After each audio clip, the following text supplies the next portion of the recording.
భారతీయ రైల్వేకి చెందిన ఏసీ కోచ్ల్లో ప్రయాణికులకు అందించే బెడ్రోల్ సామాగ్రి భారీ స్థాయిలో మాయమవుతుండడం తీవ్ర ఆందోళన కలిగిస్తోంది.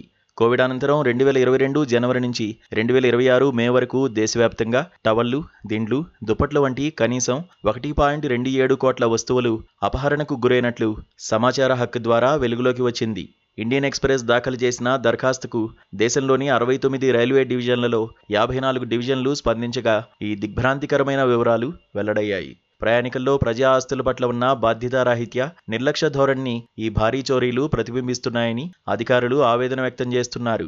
ఈ సమస్యను అత్యంత తీవ్రంగా పరిగణిస్తున్న రైల్వే అధికారులు ఇలాంటి దొంగతనాలను అరికట్టేందుకు తగిన నిఘా చర్యలు చేపడుతున్నారు. ఈ అపహరణల కారణంగా రైల్వే వ్యవస్థలో ప్రయాణికుల నైతిక ప్రవర్తనపై చర్చ మొదలైంది.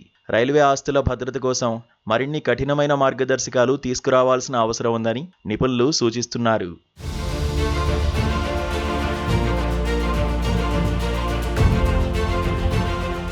ఈ ఆర్టీఐ నివేదికల ప్రకారం గత 4 ఏళ్ల కాలంలో జరిగిన వస్తువుల చోరీల కారణంగా బెడ్రోల్ కాంట్రాక్టర్లకు సుమారు 104.51 కోట్ల రూపాయల మేర భారీ నష్టం వాటిల్లింది. అంతేకాకుండా 2022 సంవత్సరంతో పోల్చి చూస్తే 2025 నాటికి ఏసీ కోచ్ల్లో ఇలాంటి దొంగతనాలు ఏకంగా 56% మేర పెరిగినట్లు రైల్వే గణాంకాలు స్పష్టం చేస్తున్నాయి. రైలు ప్రయాణికులు తమ ప్రయాణ సమయంలో అత్యధికంగా చోరీ చేసిన వస్తువుల్లో చిన్న ఫేస్ టవల్స్ మొదటి స్థానంలో నిలిచాయి. ఈ 4 ఏళ్ల కాలంలోనే రికార్డు స్థాయిలో దాదాపు 46.54 లక్షల ఫేస్ టవల్స్ ఏసీ బోగీల నుంచి మాయమయ్యాయి. వీటి తర్వాతి స్థానాల్లో 41.13 లక్షల బెడ్షీట్లు, 23.59 లక్షల పిల్లో కవర్లు, 12.95 లక్షల దుప్పట్లు ప్రయాణికుల చేతివాటానికి గురయ్యాయి. అయితే ప్రయాణ బ్యాగుల్లో సులభంగా సర్దుకోవడానికి వీలుపడదనే ఒకే ఒక్క కారణంతో దిండ్లు మాత్రం అన్నిటికంటే అత్యల్పంగా చోరీకి గురైనట్లు ఈ నివేదిక వెల్లడించింది.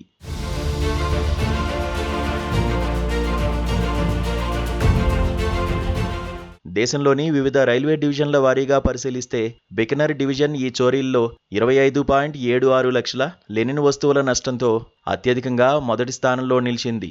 దీని తర్వాత రాంచీ డివిజన్ 9.31 లక్షలు, దేశ రాజధాని ఢిల్లీ డివిజన్ 8.21 లక్షల వస్తువుల చోరీతో తర్వాతి స్థానాల్లో ఉన్నాయి. అలాగే ముంబై డివిజన్ పరిధిలో 8.17 లక్షలు, జోధ్పూర్ డివిజన్ పరిధిలో 8.09 లక్షలు, అహ్మదాబాద్ డివిజన్లో 6.94 లక్షల వస్తువులు మాయమయ్యాయి. సాధారణంగా ఏసీ కోచ్ల్లో లెనిన్ పంపిణీ బాధ్యతను పర్యవేక్షించే ప్రైవేట్ ఏజెన్సీలే ఈ వస్తువుల లెక్కలను నిరంతరం చూసుకోవాల్సి ఉంటుంది. ప్రయాణాల ముగింపులో ఏవైనా వస్తువుల కొరత ఏర్పడితే ఆ ఆర్థిక భారం మొత్తం సదరు కాంట్రాక్ట్ నిర్వహించే ఏజెన్సీలపైనే పడుతుందని రైల్వే అధికారిక ప్రతినిధి స్పష్టం చేశారు. ప్రయాణికుల చేతివాటం కారణంగా కొత్త ప్రయాణికులకు ఇబ్బంది కలగకుండా నిరంతరం అదనపు లెనిన్ సెట్లను సమకూర్చాల్సి వస్తోందని ఆయన పేర్కొన్నారు.